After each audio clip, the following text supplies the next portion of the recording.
comes 𝗏𝗏. Barnes is behind the play. White finds Lonzo Ball for another one. Oh, big baller. Bang, bang, bang. A lot of big shots made, a lot of tempos, a lot of swings.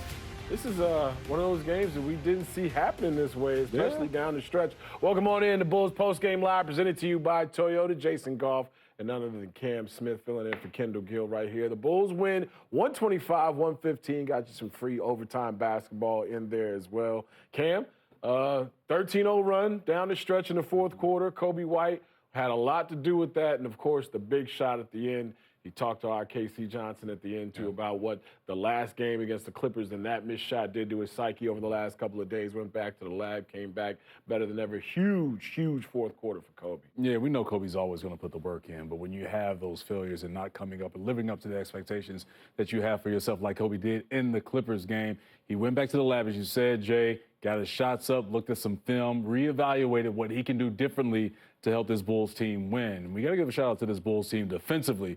We had this conversation on Bulls Countdown Live before the game about this team trying to find the necessary stops, especially in those clutch moments, for them to turn these losses into wins. And tonight was a great example of this team not giving up, making sure that they were in a position to win the ball game. And they did it on the defensive end and transferred to offensively. And then the basketball guys just blessed the Bulls with Coby White with that 4-point play. Sure. Speaking of, the Toyota player of the game is none other than Coby White, knocking down a big shot. Shout out to Emmanuel Quickly, who gets the lemon-head play of the night.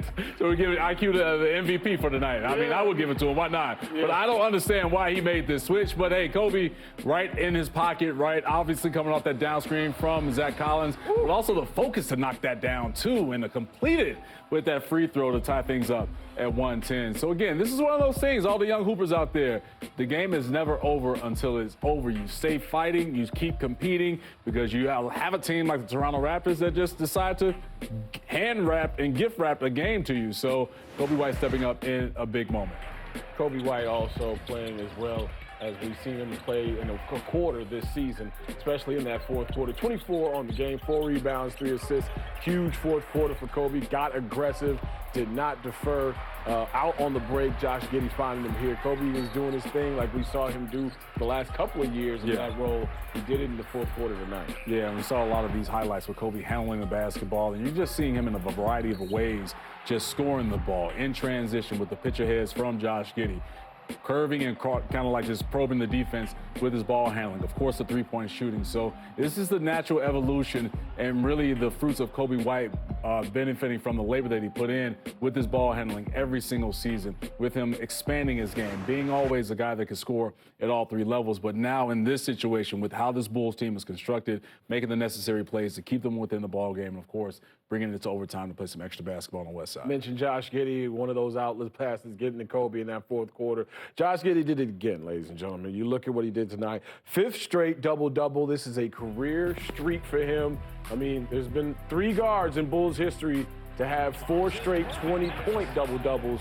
One of them is Michael Jordan, the other one's Clem Haskins, and the other is this man, Josh Giddey, right here. Look, if you can put yourself in the category with the great Michael Jordan, then you're doing something very right on the basketball court. But the thing that I love about Josh Giddey's game, especially what we've seen from this month, is that he uses his size really to put pressure on the defense going downhill. And we see it time and time again. When he gets that shoulder past you, you're really in no man's land, because you're either going to foul him or you try and cut him off. And he's so confident and really just balanced to where he can spin and get to the lane and finish off layups or dish off to another teammate in the lane. And we saw that in the first half with 𝗵𝗏𝗶𝗹 with a little slick bounce behind the back pass to 𝗵4, one of his 3 dunks on the night. So Josh is really in his own world. And if you ask him, I think he might agree to this, that he's playing some of his best basketball that he's played in a long time, man. Maybe in his career in terms of this stretch. I mean, we talked about coming into it. February, this month of February in 2025, the highest scoring average of his career, 19.9 points a game. He gets another 19 tonight, 12 assists, 8 rebounds, 40 minutes and 29 seconds on the court. Speaking of, don't look over here game, Zack Collins. There ain't no subs for Jalen Smith, just getting back into the flow of things after being out with the concussion. Zack Collins tonight got 40 minutes In 3 seconds worth of playing time, that turned into 15 points, 13 rebounds, and what I love to see again, the connector, 5 assists. We saw 𝗬𝗀, and we've seen 𝗬𝗀 over the last few years be in that role of being the connector, especially in the middle of the offense. Zack Collins is not afraid to find people as well. Well, Zack is saying this, Jay. You give me an inch, I'm going to take a mile. Like, this is opportunity for me with 𝗬𝗀 out to really showcase my game and show what I can do. But it's just the relentless activity that I love from Zack Collins' game. I've always loved that, but also especially tonight against this Raptors team. And we know what Toronto is, especially they're young, they're athletic, very rangy. But Collins was able to use his body, especially in some passes where he had a smaller guard on him to just get those quick baskets inside of the lane. So he's a dude that understands what he is and who he is to this offense. And now at this point, it feels like he's fit seamlessly now with how he's playing with Josh Giddey, with Lonzo Ball, with Coby White, because they're finding him in really just easy opportunities to score the basketball where he just has to catch, go right up and finish. Zack Collins making himself valuable for this Bulls team. Speaking of making himself valuable, 4 of 8 again for Kevin Huerter. He's on a nice little run over these last 3 or 4 games. He finishes tonight with 15 points, provides that spacing, and also you can put the ball on the floor. He's a lot more than just a spot-up shooter. He's showing a complete array of talents over this last week and a half or so. Listen, when you're shooting the ball like this, like Kevin Huerter, I call this shooting the leather off of the basketball. That's what Kevin Huerter has been doing with these games, but especially tonight. And all of these shots are just catch and shoots. It's nothing in terms of with the defender right there in his face. And this is a credit to the Bulls offense and how they space the floor, because if you're not spacing the floor, you don't have these open looks like this from Kevin Huerter. And there's a screen from Zack Collins where Huerter can work off of. So that's the great thing about Kevin Huerter and just the streak that he's been on, shooting the basketball from 3. And he's found that stroke that's eluded him the past couple of seasons.